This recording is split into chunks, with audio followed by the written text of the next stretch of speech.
Serious, what are some places on Earth that are still unexplored because locals fear them? And what are they afraid of? It's not unexplored per se. But the Plutonian at Hierapolis emits toxic gas intense enough to kill most living things in moments.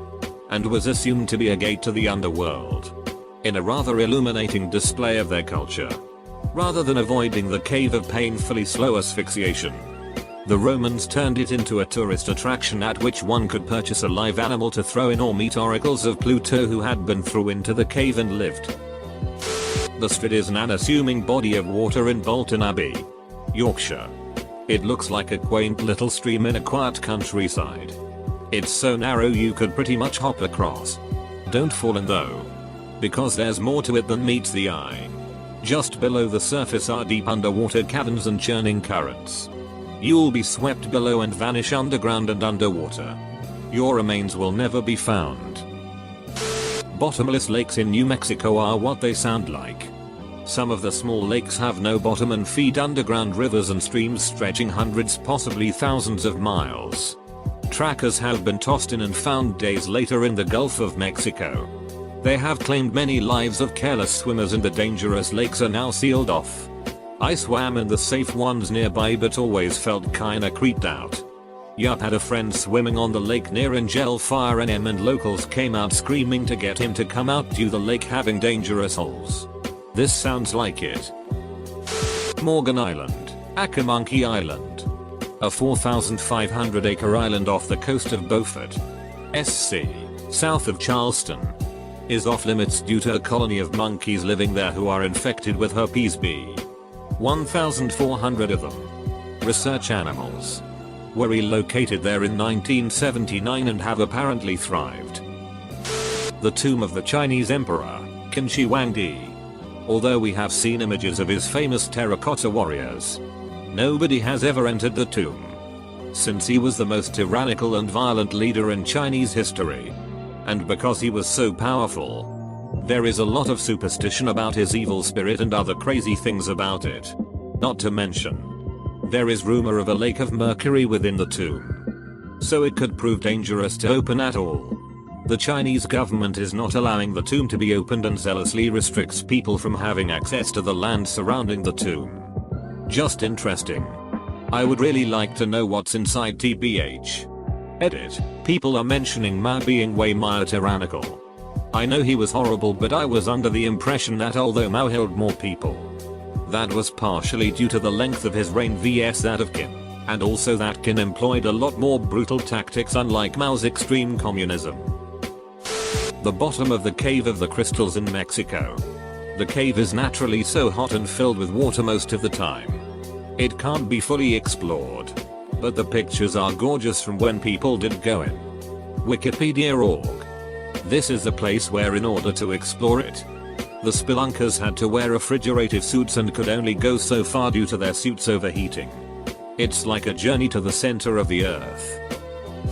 Huska Castle was built to cover up the opening to hell, a seemingly bottomless pit from which the demons of hell would crawl out at night to wreak havoc. Located in the Czech countryside. Before the castle was built to seal this entrance to hell, prisoners who had been condemned to death were thrown in. Scary sheet, my dudes. The catacombs under Paris. There are about 150 miles of maze-like tunnels under the city. Only a small portion gets toured by the public. People have ventured deep into them and will go missing for days. North Sentinel Island. Its inhabitants are one of the few, possibly one of the only peoples untouched by technology. They are also very violent and protective of their land against outsiders, attacking anyone who goes near. Local governments even decided they have jurisdiction to kill anyone who interferes with them to help preserve their pre-technology way of life. So no one goes there except at their own risk. Because of this, it's impossible to explore the island properly. And even more unfortunately, learn about their incredible culture. Edit. Grammar. Recently, an ancient city was discovered in the vicinity in the forest area in Rio Platano, Honduras. Recently, because the cartels have such a big ducking hold over it, that it's simply impossible to go in there without dying or worse. So much history that could await along that river. Not found because of drug lords. La Ciudad Blanca, I believe it was called. There's an area in Tibet called the Tsangpo Gorge that allegedly has a massive hidden waterfall that only appears to people who have reached nirvana. Last I checked. The Chinese don't allow people to explore the area much, but that may have changed by now. There's a book about it written by a guy named Ian Baker who did 2 expeditions into the gorge. Tibetan Buddhism has other similar places called Beal, which are hidden valleys. Shambhala, Wikipedia org, is believed to be one of these hidden places. The idea is really interesting, a place that borders physical and spiritual worlds. It is said that some of these places contain primitive cities, think Amazon tribes who have never seen modern society, that are in an utopia state, no wars. Fighting, everyone is blissful, etc. Shangri-La is the fictional creation of Shambhala. Believe it or not, but there are a lot of parts of Greenland that are still unexplored. However, it's not really due to fear. It's more that it's a giant sheet of ice. Most of the world's blue holes are unexplored because they are ducking dangerous. They are deep underwater sinkholes. Hundreds of feet deep, one is over 900 feet deep, that generally have a toxic layer acid part of the way down. The Darien Gap. A 100-mile gap in the Pan America Highway. Covering terrain that includes Panama and Colombia. But is effectively governed by neither. Most of it is marshland, and with virtually no infrastructure it is a wet cesspool of tropical disease and, historically, paramilitary groups. People do live in it. In certain regions. And migrants traverse its more worn paths out of desperation. But it's virtually guaranteed to claim the lives of the careless. There is nothing of civilization or man's law there. Kolotsayakhl in Siberia. The name means dead mountain in Mansi, the language of the local tribe there. It's also where the infamous Dyatlov Pass incident took place. There's a huge sinkhole behind my old house in Kentucky. Kentucky is absolutely full of caves. Anyways, it has a river flowing at the bottom and through a tunnel. So there's 2 cave entrances that nobody in my neighborhood had the gonads to go into. My mom's friend visited one day. And she's a geologist, so she's huge into caves and wanted to see. I brought Get there to take a look. She basically glanced at it and was like, "Duck, no, we'll die if we go in there." The current is very strong. And the rock surrounding it looked very eroded to her. She said it's at high risk of collapsing. And the current would sweep us underground either way. I wish she had brought more of her tools and stuff. Supposedly she could have put in like a sonar buoy to see how far it goes. My favorite story is Mt. Kailash in China. Conspiracy theories say that it's actually a man-made pyramid from an ancient advanced race. It's only compelling because going to the top is prohibited by the Chinese government. There are some places down the Atchafalaya Basin that no human has ever set foot on because of the 17+ foot alligators there. Seriously. I will try to find the link to the Louisiana wildlife, but there was this one that bit the front end of an airboat completely off. Someone has a picture of it carrying a whole deer in its mouth. It wasn't photoshopped. There's this island close to India. Just kidding. La Cueva de los Teos. A cave system in Ecuador that has been explored before. But not fully due to religious reasons, superstitions from the Aboriginals. And because the Ecuadorian government for some reason has it practically off limits to anyone. Instead giving permission to explore a smaller cave system that is connected to the former. But it is not the real one. Different artifacts have been found. But a special one stands out of a human eagle form, most likely a god, that is for all intents and purposes exactly the same as another one that is found on ancient Mesopotamia, if I'm remembering correctly. Weird considering that ancient cultures didn't have any sort of contact with each other. That, plus golden scripts. The normal Indiana Jones stuff. Oh. And Neil Armstrong was once there as part of one of the expeditions in the 70s. One of the world's tallest mountains still has never been climbed because of religious reasons. Not sure if it's fair, but it's fascinating to think that there's still a first summit left out there. Which mountain? Gangkar-Punsam in Bhutan. Hades Gate, or the Gate to Hell in Denizli, Turkey. Supposedly, there's so much carbon dioxide coming out of the entrance of the ancient site that anything that gets close to it dies from asphyxiation. Scientists have determined, because this cave sits along a fault line, that the carbon dioxide filled it from an opening in the Earth's crust. I lived in the northern part of the Republic of Congo in a town called Imfondo. It was extremely remote, only accessible by boat or plane. There were many villages surrounding our city that were even more remote and only accessible by a dugout canoe. One of these places was Lake Tele.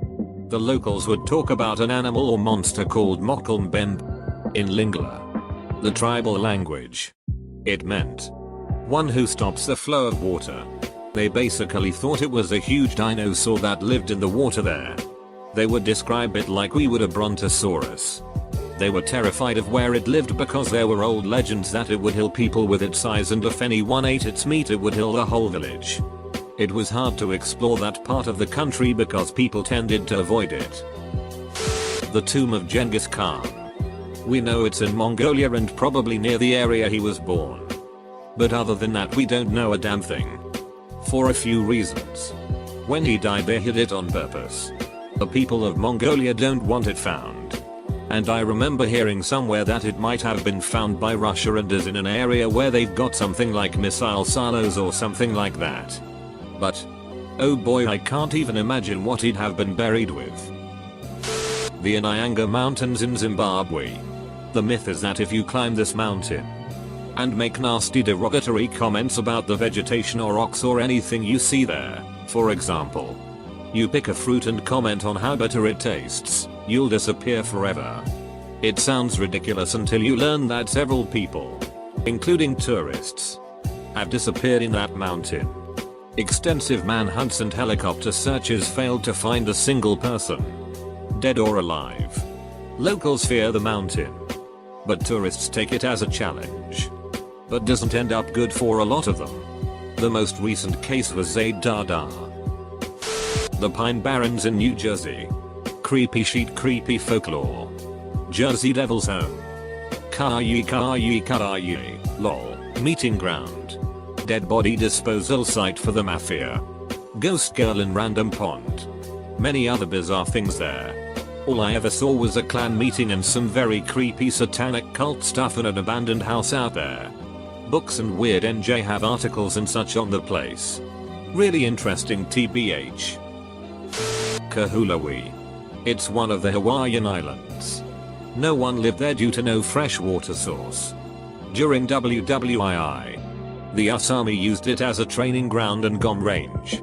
For a long time people couldn't go there cause there were still landmines around the island. They may have been cleared out now, but there still isn't anyone who lives there.